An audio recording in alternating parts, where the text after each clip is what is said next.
So, in my random ponderings that I often engage in, that I can never seem to find any kind of appropriate way to segue into, I'll just jump right into it. I was thinking about chickens. Because, well, I got onto chickens, I guess, because I've been actually doing a lot of research and, buying land and trying to live a more economically sovereign life. And, buying land and growing food and raising chickens and stuff is a way to be sort of independent in a lot of different ways. Anyway, that's probably more stuff I can talk about later, but I was thinking about chickens. I was thinking about animals in general that we've, as humans, have, engaged in what's called husbandry, which I find to be a very telling word. Animal husbandry, where we selectively breed them to have the features that we want. So your modern day chickens are not the type of birds that would exist in nature. They wouldn't. There's a lot of things about, there's certain features that they have that just an animal living in the wild would not develop because it would be detrimental to them. So one of those features that I was pondering was the fact that chickens lay eggs constantly. We've bred them. I mean, there's different types of chickens. There's chickens that are bred for like meat, and there's chickens that are bred for eggs. So when you think about the egg producing breeds, they lay eggs like almost every day. I think it's like 4 eggs a week or something in some breeds, which is a lot. That's a lot of eggs, and obviously we benefit from it, which is why we've bred them to be that way.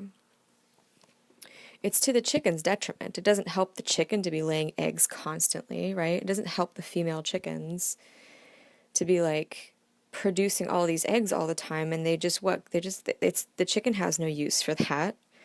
It's purely for our benefit, and it really is a detriment to the chicken in a sense that it's just using a lot of the corporal resources, right, of the chicken, the body resources. And then something somehow in my brain just clicked, and I got to thinking about what Trust has written extensively about in regards to men, male humans, having control of the genome. If you haven't read Trust's writings, then a lot of what I'm about to talk about probably, it might intrigue you, but it probably won't completely click for you. So I highly recommend reading Trust's posts, and I'll put links down below. But it got me thinking about how male humans are in control of the human genome, which is to say that they have evolved the physical and psychological tools necessary to be the ones who get to decide when breeding happens. Female humans don't really get to say no, right? Men can just rape us. So it really just means it's really just that male humans have evolved lots of different tools and approaches to ensuring their access to our bodies through rape. Some of those tools are physical, violence and strength, and some of those tools are social and psychological and emotional. And then a lot of those tools are actually institutionalized, things like marriage. Marriage sets up a situation for women to be institutionally raped. And we're socially conditioned to just accept it as like our duty, right? Like it's just women's duty to sexually service their husbands, whatnot. So there's a lot of different ways that male humans have evolved to ensure their ability to rape us and to ensure their ability to control the genome. What I mean by control the genome is that they get to decide when breeding happens and who it happens with, and ultimately what genes get passed down to the next generation. So they get to shape what our species looks and behaves like and functions like. They get to shape what future members of our species, male and female, look, function, and behave like. Trust talks about this, so that got me thinking, well, then how are women any different than chickens in that sense, right? Our bodies, right? And even Sonia Johnson mentions this in one of her books. I believe it was Wildfire. Or maybe, no, I think it was Sister Witch Conspiracy. Sorry. I read like multiple books at at the same time, and I rarely ever completely finish a book. So but it was definitely Sonia Johnson who I remember her mentioning that like she speculated that in a world without men, women would not menstruate constantly. So in the same way that like humans have bred chickens, female chickens, to have a high reproductive turnover because it benefits us, and chickens have had no say in this process. You know, they've had no say in like what they are as a species because we've been controlling them. We've been controlling their breeding. Well, in the same sense, because men are the ones in control of when breeding happens, that means men are the ones who have the say in what we've become, what we are. Like, they get to decide through selective rape which types of females will produce more in the future and pass on those genes. And also through selective murder, genocide of, you know, whatever types of women that males don't find to be useful to their breeding agenda, basically. So women who are difficult to control or who are not reproductively receptive to males or who are not otherwise useful to men and their rape-stitution empires, those groups of women are likely to, well, probably at best just be like ostracized socially, like on the outskirts, and at worst, I mean, just wiped out of existence. It's not that men like think it through that carefully. It's not like a cognitive process. It's just the genetic evolutionary sort of trajectory that we see. You think about it, it's like menstruating every month doesn't benefit women in any way. It doesn't. It's a tremendous use of resources that we have to, our reproductive organs are having to constantly cycle through every month, you know. And I think that has a lot to do with the fact that our bodies have been bred to be reproductively receptive to potential rape at any time by the males of our species.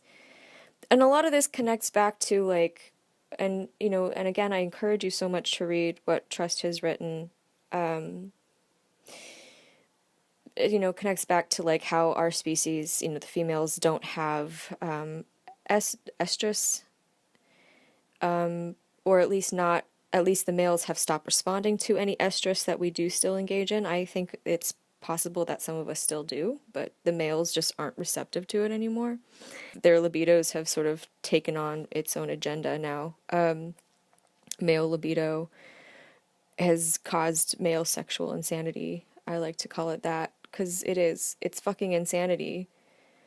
You know, it's like dudes get boners every day. Why? Like, think about it.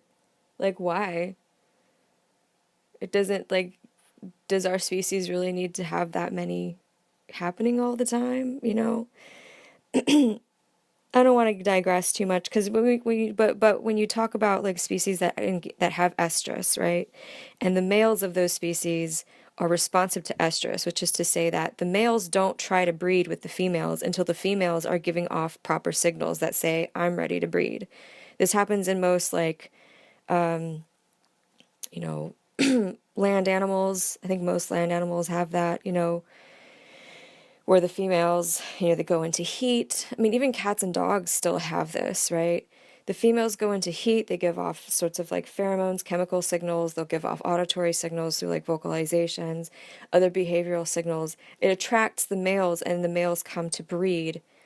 And then once the females aren't interested in breeding anymore, the males leave, they go away. They generally leave the females alone. Which is sort of like a checks, and that's an interesting checks and balances that's still kind of going on there, you know, in regards to like who has control of the breeding, who has control of the genome. You know, if the males aren't even interested in breeding at all until the females are interested, then that sort of allows the females to have a say in, or at least a part of a say in like when breeding happens, and therefore what the, you know, the future genome of the species will look like. So, flashback over to chickens and humans, there's not a checks and balances going on. The human species exists at the numbers that it does because men rape.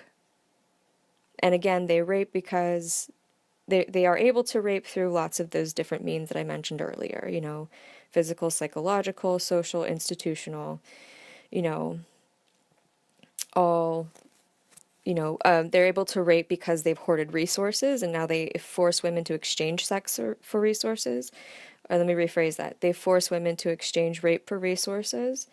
That's one of the biggest, I think, most successful strategies that male humans have employed in regards to ensuring their ability to rape us and their ability to control the genome.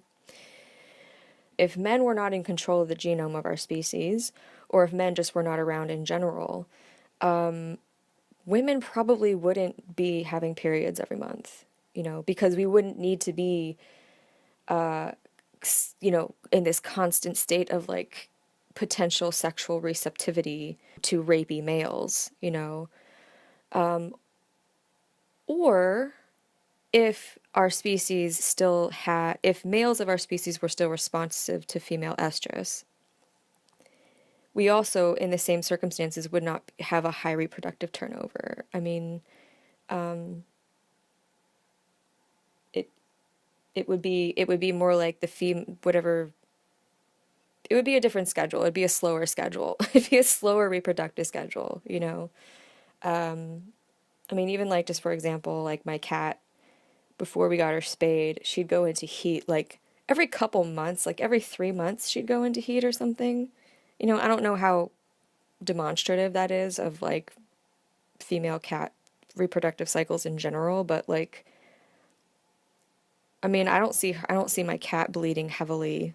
The female feline reproductive cycle is not in overdrive like the way it is in humans. In our species, males are not dependent on any signal from us to know it's time for sex or time for breeding. Like males are just like, it's time for sex when I say it is. Like, and that's basically how our whole species has been shaped by rape for the most part. Oh, that's what I wanted to also say. Additionally, what I was trying to get back to here was that the way that humans in general have benefited from breeding chickens that have a high reproductive turnover.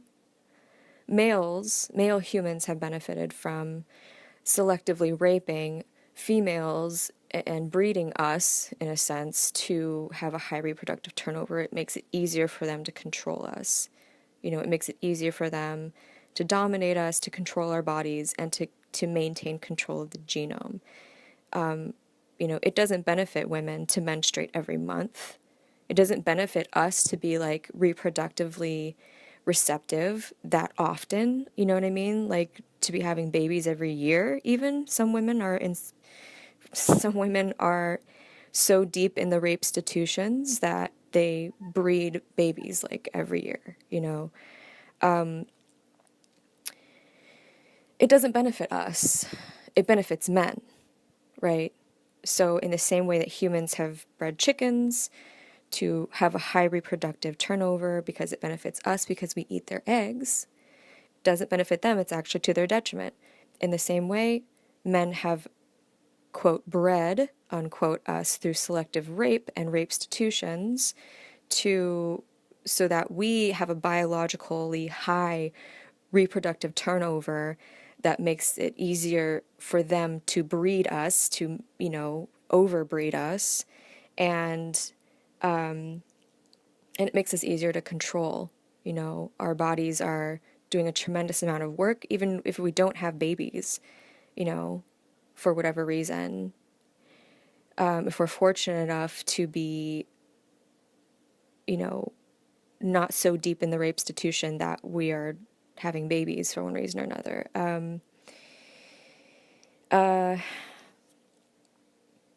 That we're fortunate enough to be aware enough to choose not to have kids. Oh no, I'm gonna get moms at me now.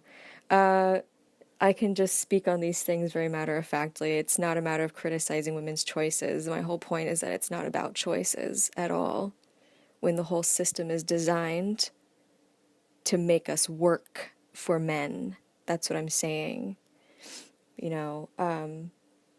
That's how men have created these that's why I say rape-stitutions, because it's not just about physically forcing us to breed with them. It's about tricking us into it in various ways, bartering with us, like I said, hoarding all the resources so that we have no choice. It's like our only choices are rape or starvation. Like, quote, choices. This is sort of my problem with choice rhetoric. Choice rhetoric, we've heard it on, in liberal feminism, and we break down how ridiculous that is. But then when we talk about women choosing to exit patriarchy, again, it's to frame it as a choice is not entirely accurate if you actually understand what's going on in the bigger picture here, So anyway, again, I'm digressing, but my point is that the reason women menstruate every month is because ultimately it benefits men reproductively. It benefits men in their ability to continue controlling us, and their ability to continue controlling the genome.